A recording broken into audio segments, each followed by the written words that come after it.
तो जैसे कि हमारी जो है वो वाइवा ऑस्पी की पास्ट पेपर्स की सीरीज़ चल रही हैं और मैंने क्वेश्चन भी बहुत सारे अपलोड कर दिए पास्ट पेपर्स ऑफ थ्योरीज़, और वो बहुत ज़्यादा रेजोनेट भी हो रहे हैं और मुझे बहुत ज़्यादा अच्छा फीडबैक भी मिल रहा है उसका कि भाई पेपर्स में वो लग रहे हैं अच्छे खासे BCQs और वाइवा भी ऑस्पी भी।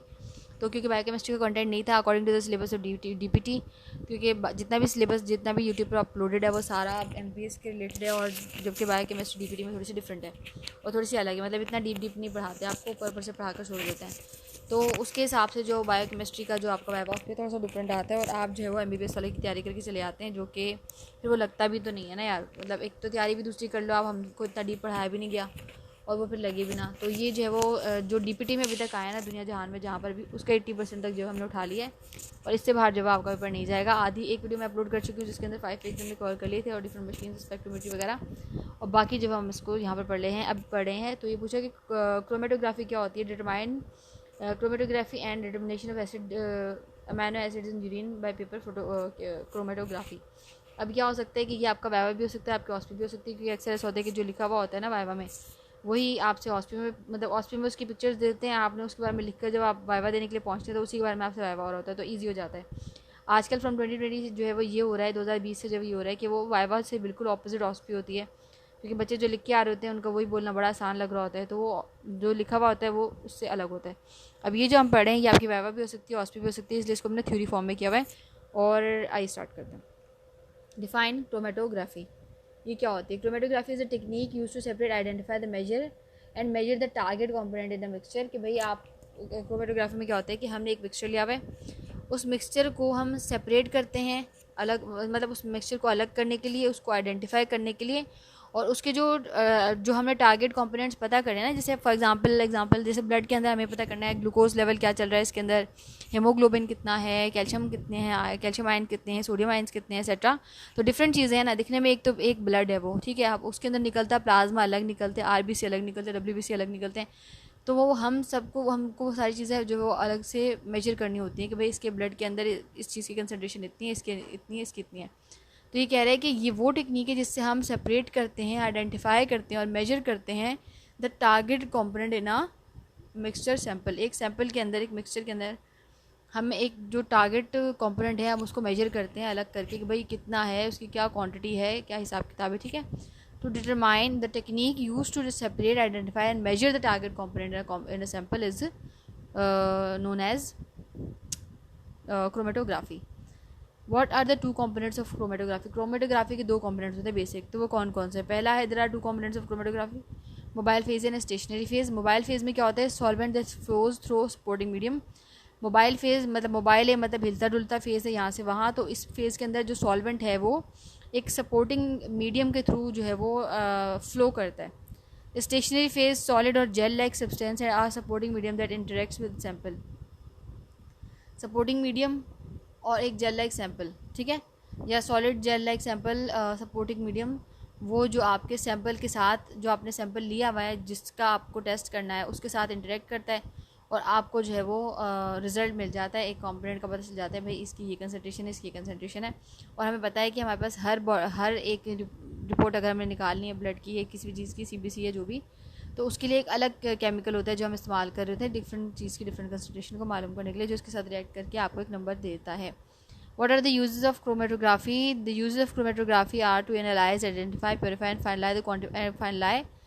quantify the component of the sample from the samples। यानी ये आपको एनालाइज करके देता है, आइडेंटिफाई, प्योरीफाई और फाइनलाई करके देता है, और क्वांटिफाई करके देता है different components from the sample. कि भाई आपके सैंपल है, सैंपल के अंदर जो 10 चीज़ें थी, 10 चीज़ों को हमने एनालाइज़ किया तो हमें पता चला कि इसके अंदर ये 10 चीज़ें हैं, उनका नाम ये है, तो इसको हमने कह दिया आइडेंटिफिकेशन। उनको अलग कर दिया तो हमने कह दिया ये प्योरीफिकेशन हो गई। और जब हमने उसकी क्वांटिटी का पता कर लिया कि कौन सी चीज़ कितनी है, कौन सी चीज़ कितनी है, तो हमने उसको फाइनली क्वांटिफाई कर दिया, और ये हो गई आपकी chromatography. The use of chromatography are to analyse, identify, purify and finally quantify the component from the sample. What are the stationary phase in the paper chromatography? Stationary phase में क्या होता है? Wattmann's filter paper made up of cellulose. The stationary phase is paper in paper chromatography। भाई वो बोल रहे हैं कि वो कौन सा पेपर है जो आपका क्रोमेटोग्राफी में यूज़ हो रहा है? Stationery paper. स्टेशनरी फेज़ में आपका कौन सा पेपर जब इस्तेमाल हो रहा होता है इन क्रोमेटोग्राफी? तो वॉटमैन्स फ़िल्टर पेपर जो है वो इस्तेमाल हो रहा होता है, उतना ही लिख दें, वॉटमैन्स फ़िल्टर पेपर, ज़्यादा लिखने की ज़रूरत नहीं है। अब ये है sample collection blood faeces and body fluid. वहाँ पे करारे नहीं होते आपसे ये, मतलब कैसे फीसिस कलेक्शन यूरिन कलेक्शन कराएंगे। तो वहाँ पे क्या होता है कि इसके बारे में क्वेश्चंस कर रहे होते हैं खोल खोल के, मगर मतलब प्रो लेवल के मतलब। तो उसकी एक वीडियो और है जिसमें मैंने जो है वो इसके रिलेटेड सवाल जो है ऐड किए हुए हैं, तो उसको भी पढ़ेंगे। पहले इसको कवर कर लेते हैं कि भाई for biochemical analysis blood can be analyse in how many forms, कि भाई हमें बायोकेमिकल एनालिसिस करना है तो ब्लड को हम कितने फॉर्म्स में एनालाइज कर सकते हैं। तो आंसर है फॉर बायोकेमिकल एनालिसिस। आंसर को बड़ा करने के लिए सवाल में से जवाब को कॉपी कर लिया जिस तरह हम 9th-10th में करते थे। Body is analysed in 3 form, namely whole blood, plasma and serum. पूरे ब्लड को करते हैं, प्लाज्मा और सीरम को अलग कर देते हैं। भाई प्लाज्मा हमने देखा होगा, जैसे आपने PRP करवाते हैं अपने बालों की, तो ब्लड के अंदर से जो है वो प्लाज्मा अलग कर लेते हैं ना, उस तरीके से। तो ये कह रहा है कि बायोकेमिकल एनालिसिस के लिए हम ब्लड को 3 तरीके से इस्तेमाल कर सकते हैं, होल ब्लड, पूरा का पूरा ब्लड, प्लाज्मा और या फिर सीरम अलग अलग करके। अब कह रहा है in order to conduct complete blood count and, यानी मतलब कंप्लीट ब्लड CP करानी हो अगर आपको, and blood group which form of blood should be taken for analysis. अगर आपको जो पूरा कंप्लीट ब्लड काउंट कराना हो, ब्लड ग्रुप भी पता करना हो, तो आप ब्लड सैंपल कौन सा लेंगे, सीरम लेंगे, प्लाज्मा लेंगे, होल ब्लड लेंगे। तो यहाँ पे लिखा हुआ है in order to conduct complete blood count and blood group whole blood should be taken for analysis. पूरा ब्लड लेंगे तो फ़ायदा होगा ना भाई। अगर मुझे कंप्लीट ब्लड काउंट कराना है और मैं सिर्फ प्लाज्मा लेके आ जाऊँ तो कैसे होगा, फिर ब्लड ग्रुप कैसे पता चलेगा। अगर मैं सिर्फ सीरम लेके आ जाऊँ तो भी पॉसिबल नहीं है, तो हमें पूरा ब्लड चाहिए होगा। ये सिर्फ जनरल से क्वेश्चन है, लेकिन वो इतना गंदा मुँह बना के पूछ रहे होते हैं ना कि वो आप सही भी गलत बता के आ जाओगे। सीरियस में गंदा मुँह बना हुआ होता है यार, ऐसी बात नहीं है। मतलब पूरी क्लास में इतने सारे बच्चे होते हैं और एक एक करके उनके पास जा रहे होते हैं, तो वो बेचारे बोर हो गए होते हैं। अब वो भी एक सवाल बार बार सबसे कर करके। चलो, glucose estimation can be performed using how many methods. Glucose estimation कितने मेथड्स के थ्रू जो आप पता कर सकते हैं, ये सवाल होता है ब्रो, और काइंडली इसको रट के जाइएगा। और बच्चे वहाँ पे टीचर्स का मुंह देख कर ना वो भूल जाते हैं। In biochemistry 2 methods are usually employed for glucose estimation. Biochemistry में हम जो 2 तरीक़ों से ग्लूकोज एस्टिमेशन कर रहे होते हैं, by kit method, oxidase method and by glucometer. एक पूरा किट होता है, किट से पहले नहीं होता था वो इतना घंटे लगा के पता चलता था भाई हाँ इसका ये ग्लूकोज है। अब तो ऐसे पिन लगाते हैं, थोड़ा सा ब्लड निकलता है, ग्लूकोमीटर से कर लेते हैं। तो आपने बोलना है कि बाय ऑक्सीडेज मेथड यानी एस्टिमेशन बाय किट मेथड, और दूसरा ग्लूकोमीटर। अब वो किट मेथड पूछ लेते हैं, बट वैसे नहीं पूछेंगे क्योंकि टाइम नहीं होता, 5 मिनट के अंदर उन्होंने इतने सारे सवाल करने होते हैं। अब देख रहे हो कितने सारे सवाल हैं, तो वो नहीं पूछेंगे इतना। उनको बस पता होना चाहिए भाई बस 2 मेथड होते हैं, एक ऑक्सीडेज मेथड होता है और एक ग्लूकोमीटर होता है। अभी को क्या चीज़ है ये आपका छोटा मोबाइल है नहीं, आपका ग्लूकोमीटर है। तो अच्छा, what is GTT? It's glucose tolerance test. Oral glucose tolerance test can be perform using which biochemical sample. भी ग्लूकोज टॉलरेंस टेस्ट कराना है तो कौन सा बायोकेमिकल सैंपल आप जो है वो लेंगे। अच्छा, बायोलॉजिकल सैंपल भी बोलते हैं, बायोकेमिकल सैंपल भी बोलते हैं, परेशान नहीं होना, डिफरेंट टर्मिनोलॉजीज़ हैं पर है मेडिकल की। ये भी MBBS के सवालात हैं पर ये पूछेंगे आपसे, क्योंकि हम भी डॉक्टर ही बनने ना यार। Oral glucose test can be perform using blood serum and urine sample. Blood serum लेके भी हो सकता है ये, क्योंकि आपने ग्लूकोज टॉलरेंस टेस्ट करना है, वो आपके जो है वो सीरम में आ जाती है, ब्लड सीरम में, और यूरिन सैंपल में भी आ जाती है। तो it can be perform by using blood serum और urine sample. Why is oral glucose tolerance test perform by, ये क्यों परफॉर्म किया जाता है? To determine the blood glucose level of borderline patients as well as diagnosis of gestational diabetes. अगर किसी को gestational diabetes है और अगर किसी को भाई बॉर्डरलाइन डायबिटीज़ है किसी पेशेंट को हद से ज़्यादा, तो फिर हमें ओरल ग्लूकोज टॉलरेंस टेस्ट कराना पड़ता है ब्लड ग्लूकोज लेवल का जो है पता करने के लिए। मतलब नॉर्मल सी बात है, पर वहाँ ये नहीं निकल रहा होता ज़बान से। चलें, state the components in lipid profile. Lipid profile के अंदर कौन कौन से कंपोनेंट्स हमें पता चलते हैं। हम बहुत बोलते हैं कि हमने लिपिड प्रोफाइल करा ली, पर होता क्या उसके अंदर? तो उसके अंदर CTL होता है, कोलेस्ट्रॉल, ट्राइग्लाइसराइड और लिपोप्रोटीन्स का पता चल रहा होता है। VLDL, LDL, IDL, HDL, high density lipoprotein, low density lipoprotein, बाकी देख लेना, ठीक है। कोलेस्ट्रॉल, ट्राइग्लाइसराइड और लिपोप्रोटीन। अभी पूछ रहा है कि name the condition caused by high levels of lipids. अगर आपकी बॉडी मुबारक के अंदर हाई लेवल्स ऑफ लिपिड्स हो जाएं तो क्या हो सकता है? टीचर्स इस तरह पूछती हैं इतने सीरियस होके, जैसे कैंसर का पूछ रही हूँ। The condition caused by high levels of lipid is hyperlipidaemia. High है तो हाइपरलिपिडीमिया, लो है तो hypo. Simple. Hyperlipidaemia is chiefly associated with cardiovascular disorders. Okay, अगर हाइपरलिपिडीमिया हो जाता है तो क्या होता है? तो आपके ब्लड वेसल्स के अंदर जो है वो लिपिड्स जो है वो जमा हो जाता है, और ब्लड जो है उसी तरीके से फ्लो नहीं कर पाता और ब्लड प्रेशर बढ़ जाता है, और जिसकी वजह से आपको कार्डियोवैस्कुलर डिसऑर्डर्स होना शुरू हो जाते हैं, बेसिकली कार्डियक अरेस्ट। तो क्या होता है आपके जब हाई लेवल से लिपिड होते हैं, हाइपर लिपिडीमिया, एक अल्फाज भी बोल देंगे तो भी नंबर पूरे मिलेंगे, ज़्यादा बोलेंगे तो और मिल जाएंगे। लेकिन क्या होता है ना कि अगर आपने कार्डियोवैस्कुलर डिसऑर्डर बोल दिया तो बोलेंगी फॉर एग्जांपल कौन से डिसऑर्डर बेटा, तो वहाँ पे आप जो है वो लटक जाएंगे। ठीक है। Serum bilirubin estimation, total direct and indirect bilirubins. अब ये सवाल आपके लिवर मुबारक से। Define bilirubin. Bilirubin is a reddish yellow pigment made during the normal breakdown of red blood cells. Bilirubin एक रेडिश येलो पिगमेंट है जो आपके RBCs के ब्रेकडाउन के दौरान जो बनती है, नॉर्मल ब्रेकडाउन के दौरान। The serum bilirubin estimation is perform by which biochemical test.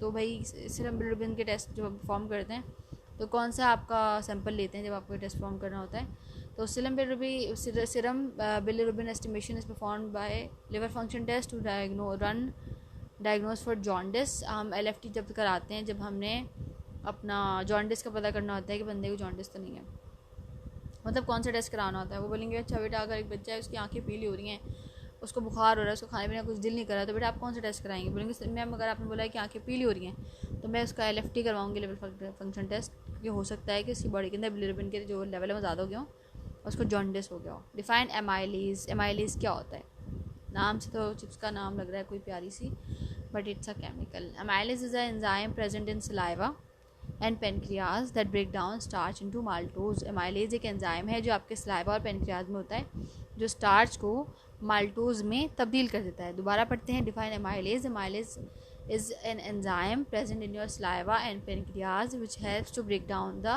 starch into maltose. Describe the clinical significance of serum amylase estimation. अभी पूछा है क्लिनिकल एस्टिमेशन बता दें कि सीरम अमाइलेज एस्टिमेशन की। Serum amylase estimation is used to diagnose of acute pancreatitis. Serum amylase जो है वो हम उसका इस्तेमाल करते हैं जब हमें एक्यूट पैनक्रिएटाइटिस का जो है डायग्नोसिस करनी होती है। ठीक हो गया। Serum AST estimation. What is the normal range of AST in LFT यानी serum aspartate aminotransferase. The normal range of serum aspartate aminotransferase in LFT should be from 5 to 4.0 per deciliter. I just forgot about this U. मैं इसको description में mention कर दूँगी what this is.